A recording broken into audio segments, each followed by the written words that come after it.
20 horas 43 minutitos, continuamos en Dialogando.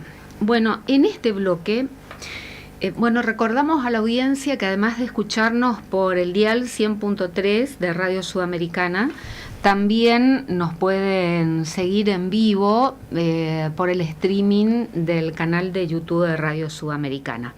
Bueno, en este bloque del programa vamos a tratar un tema o una problemática, ¿no? Más que un tema, una problemática importantísima que forma parte de la realidad que vivimos, como es la violencia de género. Hoy conocimos, realmente definido esto ya en la misma gacetilla publicada o la misma información publicada en la página institucional del Poder Judicial, definido como un caso inédito en la justicia correntina, porque una jueza impuso una suma resarcitoria de aproximadamente 7.600.000 pesos por daños y perjuicios que ocasionó un joven de 20 años a su novia adolescente de 17 años. Realmente interesantísima esta decisión de la jueza que es titular del Juzgado de Familia, Niñez y Adolescencia número 1 de Corrientes, con quien estamos en comunicación telefónica. Doctora Nora Chávez Caballero, ¿qué tal? ¿Cómo le va? Buenas noches. Hola, buenas noches. ¿Cómo está, Liliana? Muy bien, y muchísimas gracias por aceptar ser entrevistada para explicarnos, ¿no?, esta decisión suya que realmente, como la definió la información en la página del Poder Judicial, un caso inédito. Si me permite, doctora Caballero, presentar también a otra invitada que la tenemos aquí en estudio. Sí, sí, por supuesto. Nos está acompañando Leticia Gauna, que es especialista en educación en género y sexualidades, y además es la titular de la Fundación de Derechos Humanos, Equidad y Género. Leticia, ¿qué tal? ¿Cómo le va? Buenas noches. ¿Qué tal? Buenas noches. Bueno, muchas gracias. Buenas noches, doctora. Buenas noches, Liliana. Buenas noches. Gracias por siempre tomar y visibilizar estos temas, ¿no? Qué importante cuando desde la justicia tenemos esta respuesta, que seguramente algunos estarán de acuerdo, otros no, pero de que es inédito, y sirve como disparador para hablar de violencia de género y en este caso particular, violencia en los noviazgos, ¿no?, en edad adolescente. Bueno, doctora Chávez Caballero, explíquenos por favor lo que nos puede decir, ¿no? ¿Cuándo sucedió este hecho? ¿Cómo llegó a su juzgado? ¿Y por qué la llevó a tomar esta decisión de la que hoy estamos hablando, ¿no? Una suma de aproximadamente 7.600.000 pesos, una suma resarcitoria por daños y perjuicios. Bueno, le comento, esta es una situación donde esta jovencita, representada por sus padres, por la minoría de edad, hará unos 5 años aproximadamente, denuncia a su novio o exnovio por una serie de acontecimientos muy desgraciados, muy lamentables para la niña esta, que implicaban malos tratos, conductas controladoras, lo describo porque es necesario que se visualice, que se entienda, que lo entiendan nuestras jovencitas, que lo entiendan nuestros jovencitos también, porque esto es para los dos, ¿no es cierto? Para tener una relación sana. Se confunde a veces con una actitud amorosa, lo que en realidad es una actitud manipuladora. Ay, me cuida, y en realidad lo que está haciendo es controlar sus pasos, sus conductas, sus actividades. Vení porque si no venís no me querés, hace tal cosa, hace tal otra, mandame una foto, mandame la ubicación. Bueno, empieza así y después termina ya obviamente en el maltrato psicológico, denigrante, humillante, golpes, una serie de situaciones que, bueno, a esta niña, obviamente contando ella, gracias a Dios, con el respaldo de su familia, toman la decisión de denunciar a este muchacho penalmente. Y bueno, más allá de lo que implique la condena penal, si existe o no existe, cómo va a desarrollarse, porque algunas de las denuncias no tuvieron éxito, hay otra que está ahí todavía tramitándose el expediente penal, pero bueno, en este momento no hay una condena penal para este joven. Pero más allá de lo que implique la cuestión penal, la chica ya mayor de edad, pero obviamente mayor de edad, pero 18, 19 años, sigue teniendo el apoyo de su familia, pero ella ya, por derecho propio, como decimos los abogados, encara esta demanda de daños y perjuicios que le produce que le ha producido, dice ella, esa violencia de género durante el noviazgo. La explica, la desarrolla, bueno, admitimos la acción, o sea, se da traslado a la demanda, se hace el juicio por un juicio de daños y perjuicios, exclusivamente. Repito esto porque en otro canal va la condena, va la causa penal, ¿no es cierto? Acá es exclusivamente la violencia de género, donde somos competentes para entenderla los juzgados de familia, niñez y adolescencia. Entonces, eso es lo que hemos analizado en el juzgado. Si esos hechos existieron, sí. Si tienen relación causal con los daños que invoca la chica, existió esa relación causal. ¿Cuáles son los daños que le produjeron? Se probaron esos daños físicos, daños psicológicos, daños materiales, porque ella tiene que afrontar gastos para reparar su psiquis después de todo esto. Y bueno, eso es lo que la misma señorita va planteando ítem por ítem, va enumerando los daños, los describe, en el proceso se comprueba y dice, por este daño pido tanto, por este daño pido tanto, por este daño pido tanto, y ahí es que llegamos entonces a esta suma que yo entendí que era procedente así tal y como lo pidió, porque todo se comprobó en cuestión de violencia de género, y es lo que este joven ahora está condenado a pagar con los intereses pertinentes, ¿sí? Porque esta suma es una suma de capital, digamos así, el numerito de los daños que la señorita y sus abogados tarifaron en el momento de interponer la demanda. Pasaron aproximadamente 2 años hasta que llega la sentencia, con lo cual se van a aplicar también después los intereses desde la fecha. En este caso yo impuse intereses desde la interposición de la demanda. Hay también otros que opinan que los daños pueden retrotraerse a la fecha de haberse producido los hechos.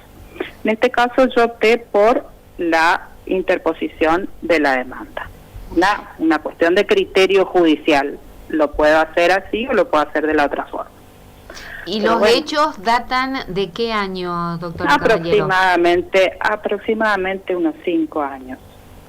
Cuando esta jovencita era menor todavía. Era menor, exactamente. 17 años. Exactamente. Y esto es lo otro que hace inédito, como le han puesto al fallo, ¿no? Porque por ahí, lamentablemente, estamos más acostumbrados a conocer episodios de violencia de género, violencia familiar ya en la adultez, ¿no es cierto?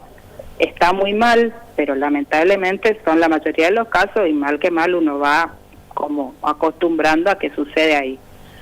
Pero esto está dado en una edad muy temprana, totalmente, en un noviazgo. Totalmente. Entonces eso es lo que también alerta y llama a la reflexión para que las familias estén atentas a los comportamientos de sus hijos y de sus hijas, ¿sí? Esto de educar, como ahí seguramente va a poder hablar mejor la profesional Leticia, especialista en educación en géneros, ¿no es cierto? A ver, ¿cómo ir educando estas personalidades femeninas, masculinas, la relación sana entre ellos, ¿no es cierto? Porque yo, a ver, haciendo un comentario así muy literal, muy llano, decía, nosotros, los más 50, somos los que estamos aprendiendo y actualizándonos y deconstruyéndonos en este momento, pero estos son los chicos que nacieron prácticamente con toda esta nueva, y ya tenemos estos comportamientos. No, algo están viendo a su alrededor, me refiero por ahí al que ejerce la violencia, porque a la niña no podemos atribuirle absolutamente ninguna cuestión de culpa, negligencia a la familia, nada, porque actuaron todos de una manera impecable. La chica con una valentía impecable. ¿Y cómo? Y la familia, un apoyo maravilloso que la sostiene en todo esto. Entonces, estar atento a qué pasa con nuestras chicas, los síntomas, cuando vemos que están así como pegadas al teléfono y el noviecito no las deja en paz. Y también a nuestros chicos, para que aprendan lo que sí y lo que no, porque esto realmente está mal, no se debe hacer, hay que erradicarlo.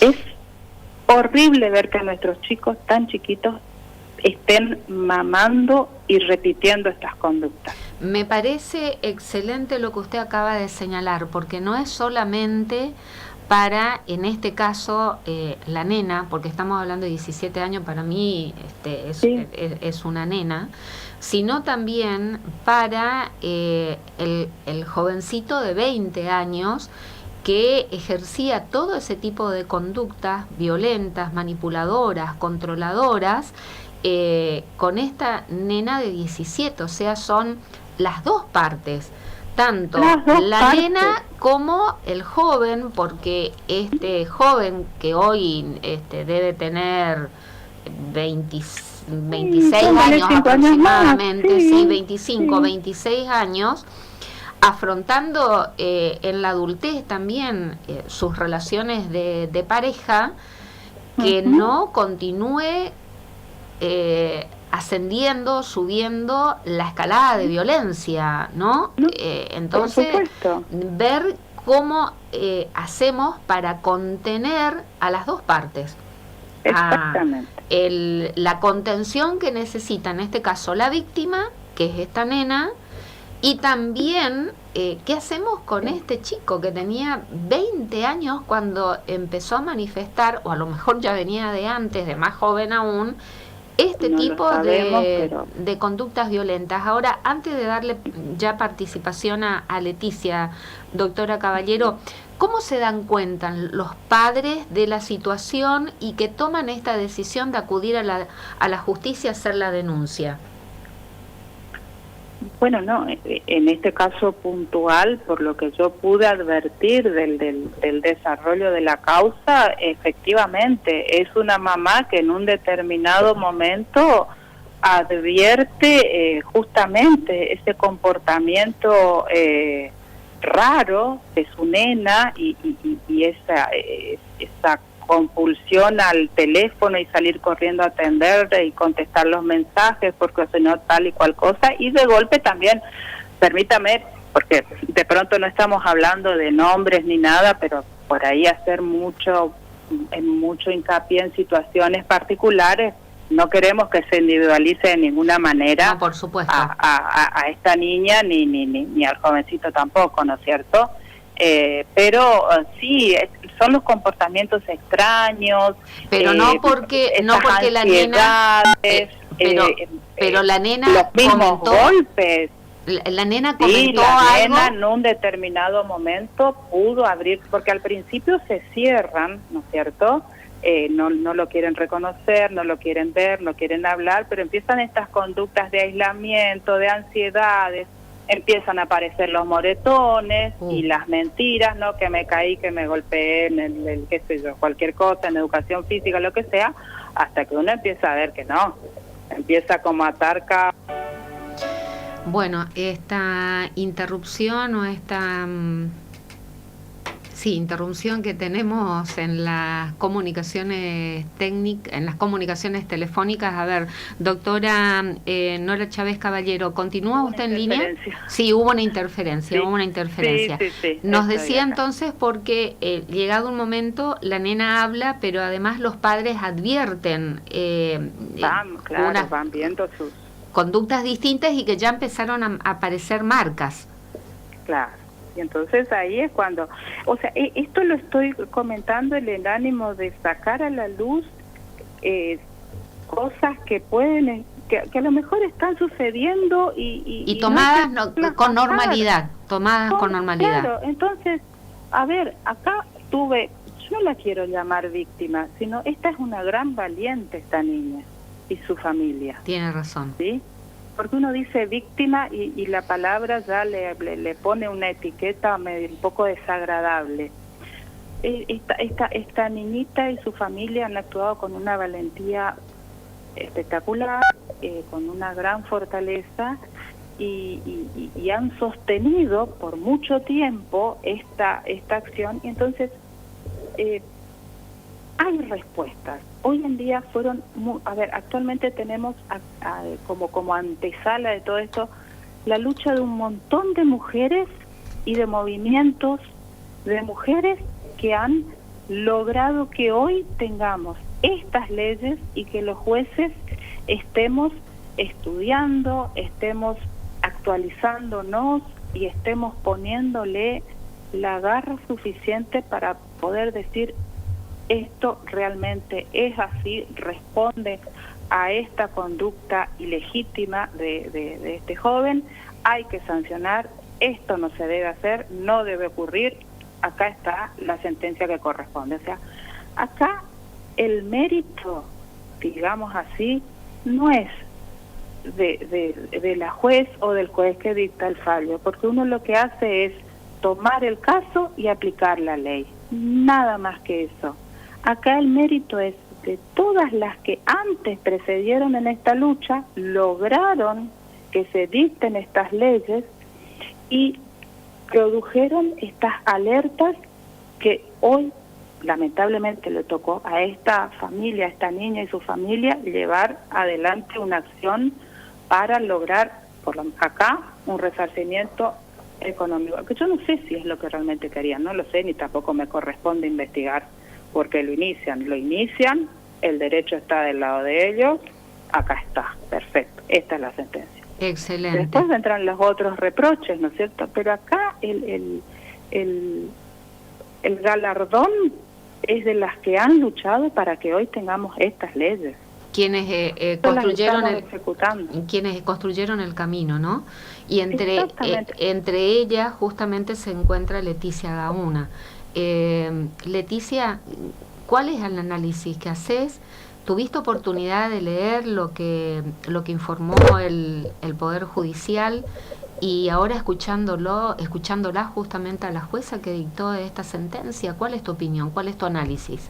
Bueno, la verdad que es esperanzador escuchar a la jueza con perspectiva de género, porque eso tiene que ver con lo que ella dice, ¿no? Analizar en función de la ley, hacer cumplir la ley, y esta ley que está aplicada con perspectiva de género, ¿no? Y la perspectiva de género de la que tanto hablábamos es justamente poder ver y hacer ver la situación, que no es una cuestión natural, que es cultural, simplemente que pertenece a la vida privada de las personas, como nos enseñaron a nosotras.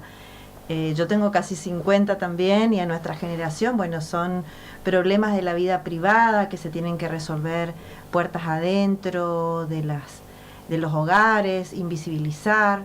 Y esto también, como bien dice la doctora, es producto también de muchos años de tratar de visibilizar las situaciones que atravesamos mujeres, niñas y adolescentes por el solo hecho de ser mujeres, digamos, ¿no? No solamente en las vidas privadas, sino también en la vida pública, ¿no? Muchos años estuvimos privadas de la vida pública también, ¿no? Entonces, y esto que hace la doctora, la justicia, en particular en esta situación, es salvar vidas, porque muchas de estas jóvenes y las historias de estas jóvenes terminan en femicidios, en números más que, por eso también por ahí es doloroso seguir contando, y a veces a través de los medios como que se va naturalizando también, ya no es escandalista.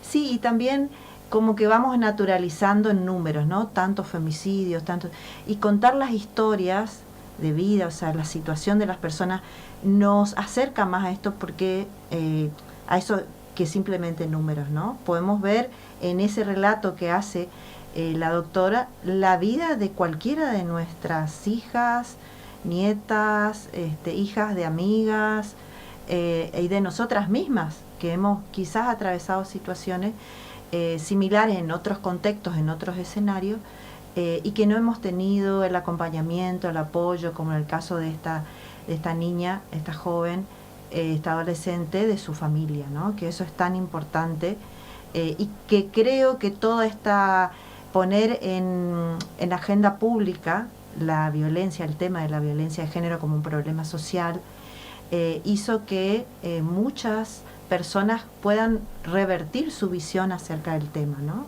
Con mucho más empatía, con mucho más preocupación, como algo que no es ajeno a ninguno de nosotros y de nosotras en la vida cotidiana, ¿no? Y estar alerta a estas señales, ¿no? Que quizás antes no prestábamos atención. Te comentaba hoy que la violencia en los adolescentes, la violencia de género en el noviazgo viene incrementándose en estos últimos tiempos. Y las denuncias que se presentan generalmente son, como decía la doctora, de mujeres adultas que ya tienen familia, ¿no? Que viven, pero los adolescentes aún cuesta muchísimo que puedan manifestar, que puedan hablar, que puedan pedir ayuda para hacer una denuncia, ¿no? Porque muchas veces tienen miedo de que los padres y madres tengamos una actitud de reprimenda frente a una manifestación, o que nos cuenten, mirá, me pasa esto con mi pareja, ¿no? Actual, y eso también hace que no tengamos visibilizado la violencia en el noviazgo y las estadísticas, porque no se denuncia. Es una de las violencias en el noviazgo las que menos se denuncian. Entonces me parece que es el umbral, y me parece que visibilizar, contar y contar con este fallo, pero también publicarlo y difundirlo, conversarlo.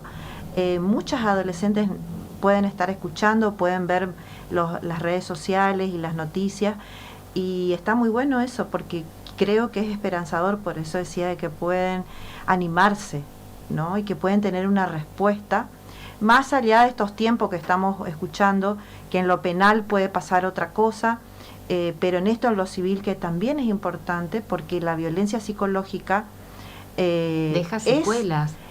Es la más sutil, claro, pero es la que más invade.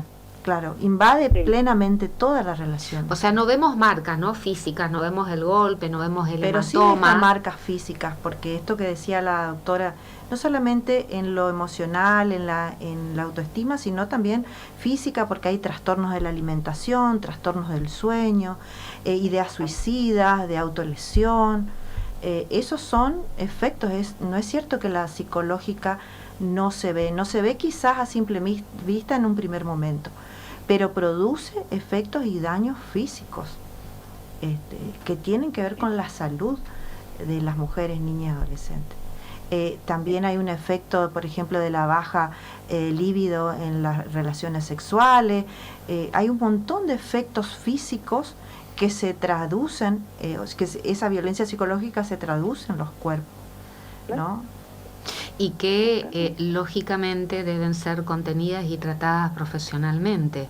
Y en esto, porque a veces también, y acá también preguntar la opinión de la doctora como jueza, socialmente se cae en este falso concepto, pidió plata, como que si eso, deslegitima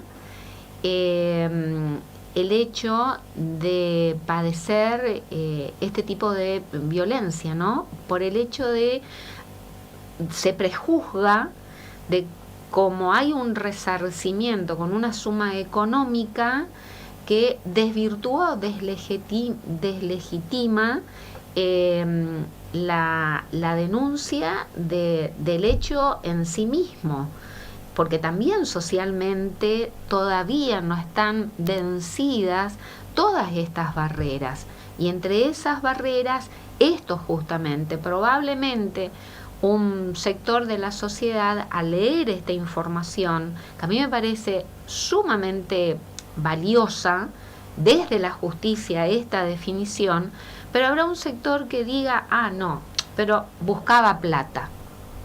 Se puede dar esta lectura también por parte de un sector de la sociedad. ¿Consciente de esto usted, doctora Chávez Caballero, que podía ser interpretada su decisión de esta manera?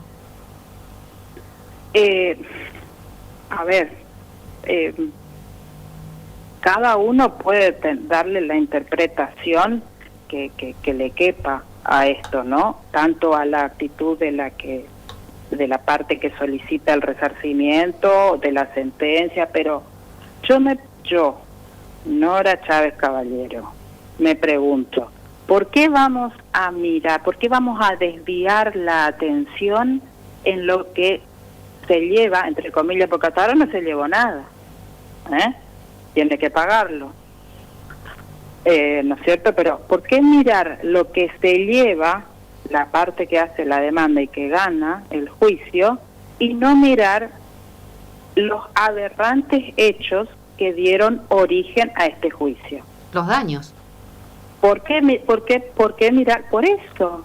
¿Por qué desviamos la mirada? ¿Por qué volvemos a invisibilizar o volvemos a enmudecer a esta chica que fue ultrajada en su dignidad por estas conductas, porque ahora se la va a resarcir en dinero, y no miramos al que la agredió y le produjo todo esto?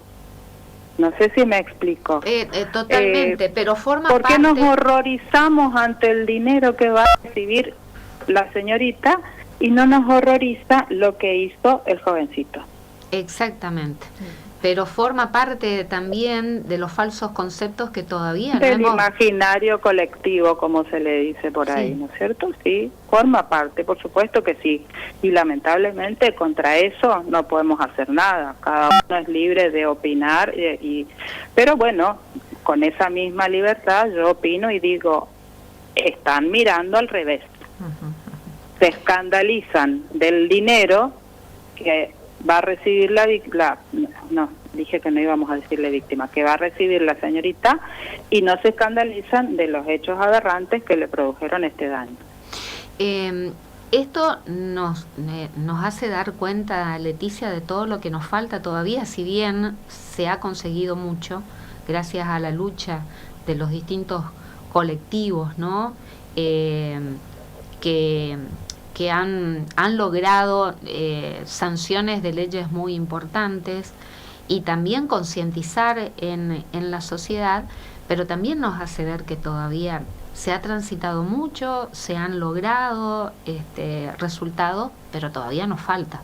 Sí, claramente, y esto que dice la doctora tiene que ver con eso, ¿no? Una vez que uno incorpora esa mirada respecto a cómo se da la violencia de género, porque eso es la violencia de género se puede realizar porque es una relación desigual de poder, que es vertical y es sistemática, y se da en un contexto, en un sistema que permite que eso suceda, ¿no? Que permita, y no tiene que ver solamente con un contexto de falta de políticas públicas, ¿no? Sino se da un contexto justamente de naturalización de las violencias y no centrarnos en la vida humana, como dice, en la dignidad de las personas, que en este caso el daño está hecho, o sea, el daño no lo podemos borrar, pero sí reparar de alguna manera, y tiene que ver esto con, bueno, esto es, nosotros decimos lo mismo en el sistema de salud.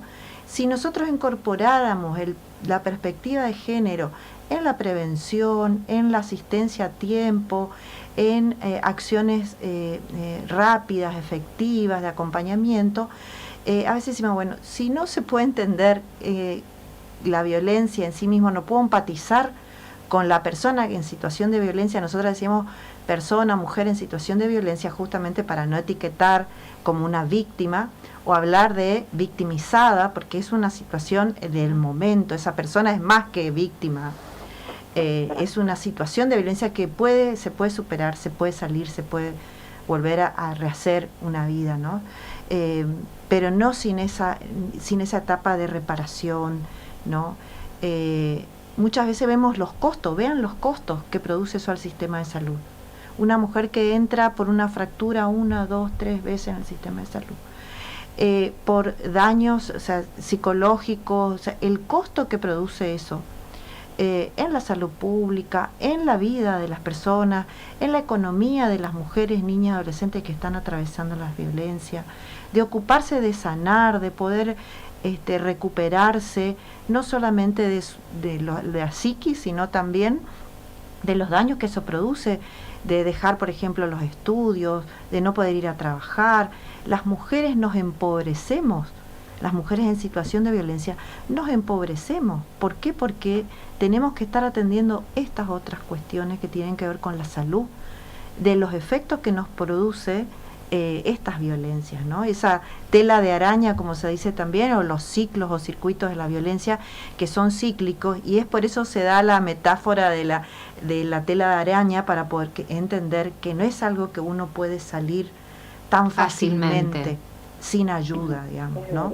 Sin contar con un sistema de apoyo, no solamente familiar, sino que esa familia también necesitó el apoyo de la justicia, al lugar donde fue a buscar ayuda, ¿no? Entonces, si bien falta mucho, sí creo que tenemos que seguir indagando estas situaciones, porque decíamos, bueno, hoy quizás las redes sociales son otros escenarios que no teníamos nosotras, pero son estos escenarios donde se también... Y forma parte del universo de los jóvenes. De los jóvenes, pero esto, ¿no? Está la alerta, decía, el celular, cómo reacciona, esto del control, dónde estás, dame tu ubicación, dame tu celular a ver qué fue lo que escribiste. Videollamada, la violencia digital, no por nada fue una de las últimas incorporaciones a la ley 26485, la violencia digital, ¿no? De compartir, exponer a la víctima con videos que se hicieron en la intimidad, sin el consentimiento, ¿no? Que no hace mucho hubo otra joven que se suicidó a causa de eso, ¿no? Entonces estamos hablando de continuar analizando estas situaciones, y por suerte contamos con normas que hoy nos protegen, ¿no? Y que también son respaldo para las autoridades, los funcionarios públicos, que cuentan con herramientas para el apoyo, para no dejar solas a las personas en situación de violencia, ¿no? Y eso me parece que es sumamente importante, y esto continúa, digamos, seguimos contando femicidios, pero también seguimos animando a que se animen a denunciar, si bien no todas las instituciones aún han cambiado o revertido sus prácticas, pero es necesario también denunciarlas en el hecho, cuando esto sucede, cuando voy a una comisaría y no me quieren tomar todavía la denuncia, ¿no? Que esto sucede mucho incluso en el interior, porque por ahí no contamos con la información, pero la valentía, como dijo la jueza respecto a la joven, es sumamente valiente. No es fácil tomar la decisión de hacer una denuncia, de hacer un corte, decir basta, de pedir ayuda. Y eso, por eso creo que que el mensaje de esto es esperanzador. Y vuelvo a decir esto porque yo pienso en las jóvenes que pueden leer, que pueden ver, se pueden ver reflejadas en esta historia en particular, y que se animen, ¿no? Que se animen a hablar con sus amigas, con sus adultos de referencia, sus referencias afectivas, ¿no?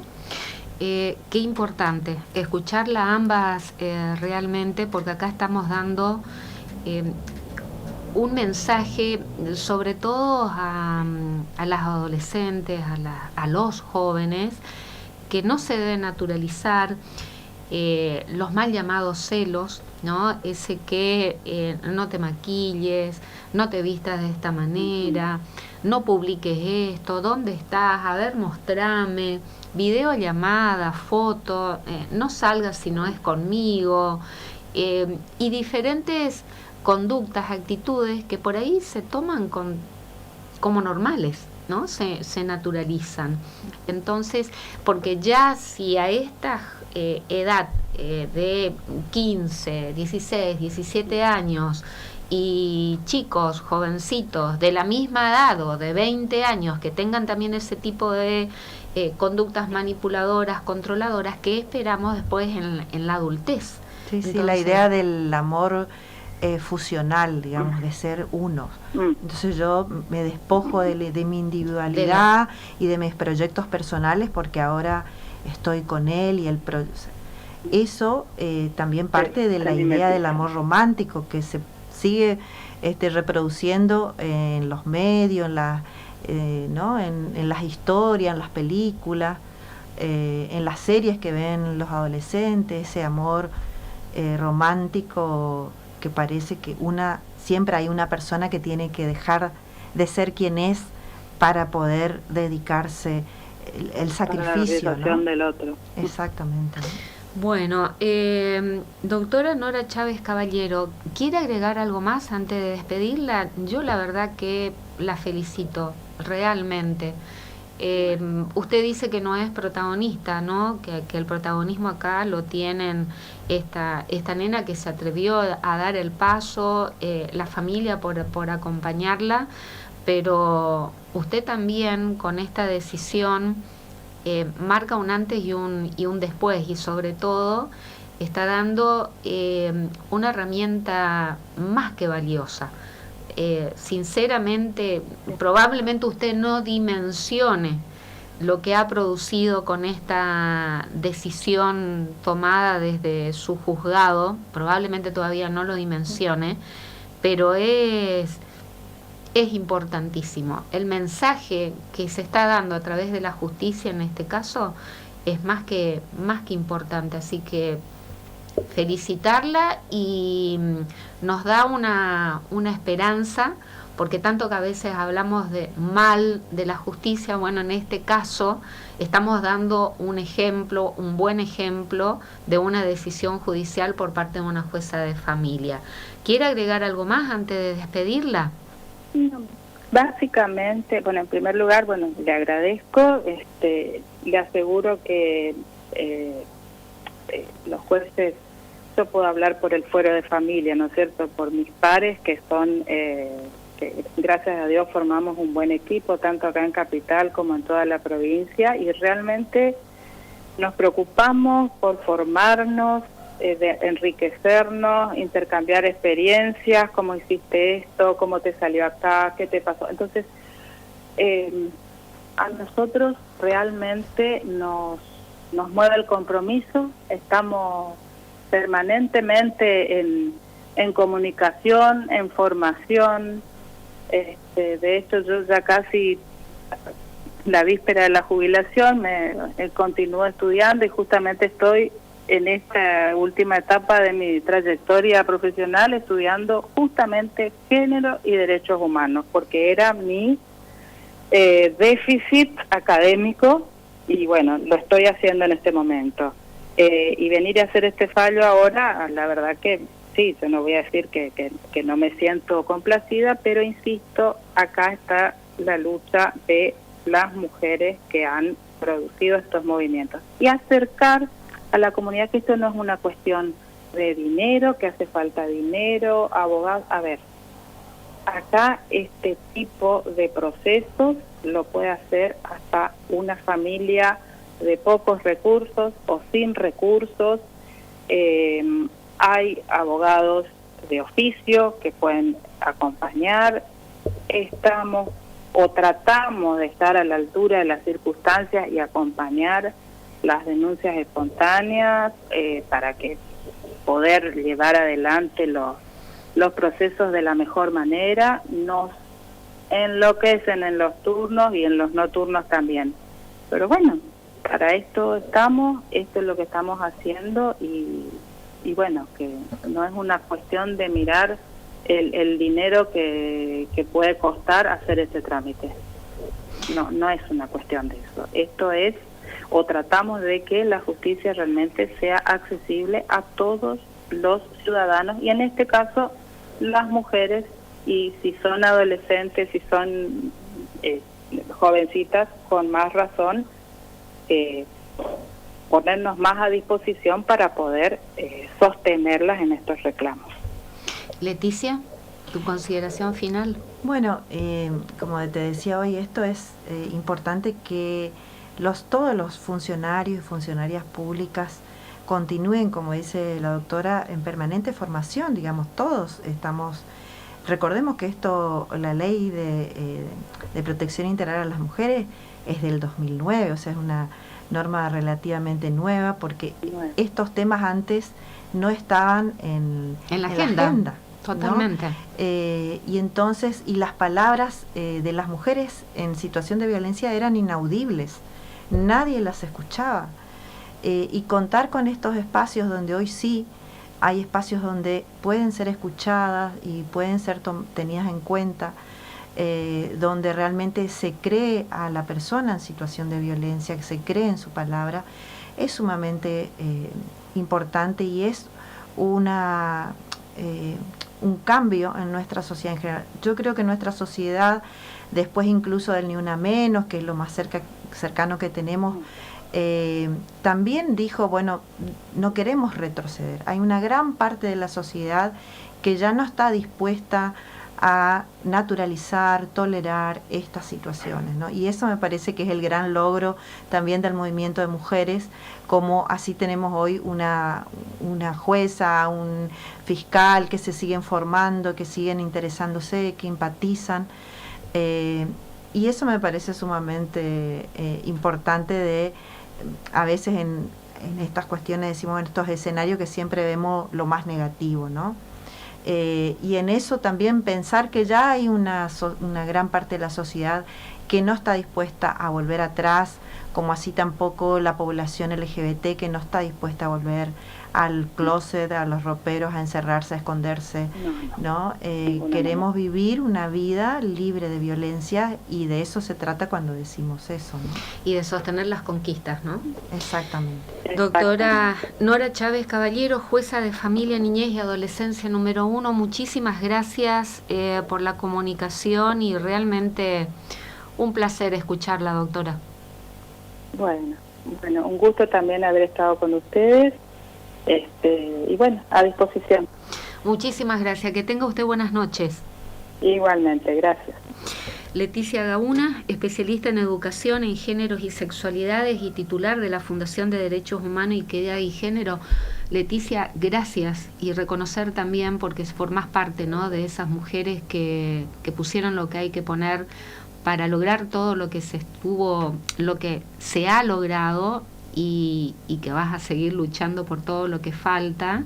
Y en esto que recién mencionabas, una sociedad que no está dispuesta a dar marcha atrás, porque lamentablemente estamos viviendo tiempos, ¿no?, en la política a nivel nacional o del gobierno nacional, mejor dicho, que se pretende echar por tierra. Bueno, de hecho, se han cerrado áreas de gobierno, se han tomado decisiones de gobierno que atentan justamente contra todo lo que tiene que ver política con perspectiva de género.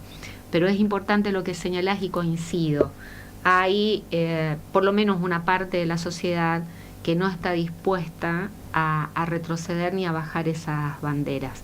Pero ahora otra vez volvemos a instalar eso, que somos locas, ¿no? Pero es por eso yo creo que la doctora Chávez Caballero todavía no tomó conciencia de la importancia de esta decisión que ha tomado desde el juzgado de familia, porque nos da una esperanza de que, presa a lo que se pretende desinstalar desde la política del gobierno nacional, tenemos en este caso una jueza en Corrientes, que no debe ser la única, que ella dice, ya está próxima a su edad jubilatoria, sin embargo se sigue capacitando en derechos humanos y en género. Bueno, es un placer escucharla, realmente es la primera vez que la entrevisto a la doctora Caballero. Leticia, sí, muchas gracias. Bueno, muchísimas gracias a vos, Liliana, y sí, en esto siempre uno va escuchando y va recordando también a compañeras, a cuántas situaciones que, bueno, que no tuvieron ese mismo destino, pero pensamos en las vidas que podemos salvar, ¿no? Estas jóvenes, ¿no? Contar con normas y seguir defendiéndolas y defendiendo su aplicación. Argentina es pionera en estas normas en el mundo, o sea, nosotros hemos sido vistas como faros para otros países, con la ley Micaela, con la ley de identidad de género, con la de matrimonio igualitario, con la ley de protección integral a las mujeres, bueno, tantas normas que tenemos, y que en este sentido me parece que también es importante. Nosotras seguimos siempre acompañando, como decís vos, las situaciones de violencia, seguimos siempre estando donde hay que estar, y eso creo que hay también toda una nueva ola de mujeres y varones jóvenes, diversidad de juventudes, que vienen tomando esta posta, así que creo que hay que resaltar eso y también mostrar eso, ¿no? Porque si mostramos siempre todo lo que ya es suficiente con todo lo que tenemos todos los días al levantarnos, con un retroceso tras otro, mostrar estas ventanas, estas luces de esperanza, luces, ¿no? Exactamente, me parece que es el aporte que podemos hacer hoy concretamente, ¿no? Sí, el daño terrible que se está haciendo a través de la política nacional y utilizando una situación y un hecho terrible como es la situación de violencia de género entre el expresidente Alberto Fernández y Fabiola Yáñez, utilizar esto para desvalorizar o decir no sirven las políticas de género porque el presidente que las aplicaba o supuestamente su sector político que levanta estas banderas, mira, resulta que es un violento con respecto a su mujer. Incluso en ese contexto no pudieron desdibujar o desconocer la violencia de género como violencia de género, digamos. No, pero claro, lo peligroso de utilizar esto para decir, mira, de nada sirve porque el presidente que sostenía estas políticas, mira... Claro, pero ni siquiera en ese contexto, digo, en lo discursivo, no se animaron a decir si estamos de acuerdo, ¿no? Con que los hombres, quien sea, golpeen a las mujeres o violenten. Que existe. Que existe. Que existe. Eso es un logro, o sea que ni siquiera una postura antigénero o antiderechos de las mujeres puede desconocer o puede públicamente decir, empatizar, sí está bien que se claro, golpee. Al contrario, tomar esto para decir, bueno, mira todo decir, lo que necesitamos. Bueno, eso es un problema de ellos y su vida privada, nosotros no tenemos por qué meternos. Digo, que ese creo que es un logro del movimiento feminista, de poder instalar el tema como un problema social y que nadie puede estar a favor de violentar a las mujeres por el solo hecho de ser mujeres, digamos, ¿no? Y tomar este caso justamente para ver todo lo contrario de lo que se pretende a través del gobierno nacional o de la política de Javier Milei, de lo necesaria que es, a la inversa de lo que proponen, sino lo necesario que es fortalecer las políticas y sobre todo en políticas de prevención y de educación, de sensibilización, de acompañamiento, de tener programas justamente, de fortalecer las instituciones, ¿no? Tomarlas para ver, esta es la realidad, no la podemos negar, pero bueno, para eso está la sociedad que no está dispuesta a retroceder, como vos bien lo señalabas, y a dar marcha atrás. Leticia, muchísimas gracias. Gracias a vos, Liliana. Cortina musical y al regreso la parte final del Dialogando de hoy.